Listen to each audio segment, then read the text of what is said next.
Class D address in IPv4 Internet Protocol version 4. We have 5 classes: Class A, Class B, Class C, Class D, Class E.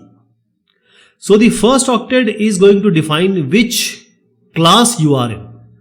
So the IP address of IPv4 is written in dotted decimal form. So there will be a decimal number, 4 decimal number, and they are separated by dots. So how do we know that this is a class D address? So the first 4 bit from the leftmost, if we start, the 4 bit of the first octet will be fixed to 1110.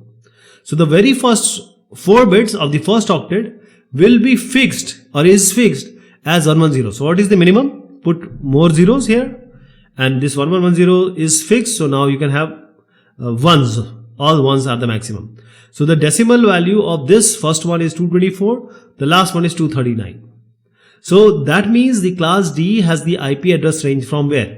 From 224 till 239. Minimum can be 224.0.0.0. Maximum can be 239.255.255.255.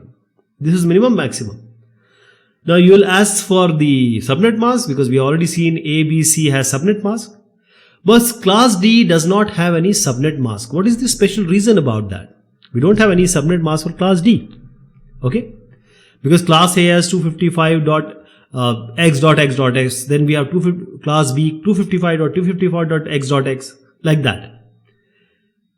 We'll just talk about this example, but why we don't have class D subnet mask? Because class D is actually reserved for multicasting. So we have a group address, not a single address of a host. We have a multicast group address. That is, the packet or the datagram is not directed to only one host, but it is directed to multiple hosts, many hosts at the same time, right? So when you don't want to get to a single host, you have a multitude of recipients, then we don't need a subnet mask. Because basically this subnet mask is finding the network address out of the IP. That is the whole work of subnet mask. So in multicasting, data is not destined to particular host. That is why there is no need, there is no requirement to actually find out or extract the host address from the IP address. That is why we don't require any subnet mask.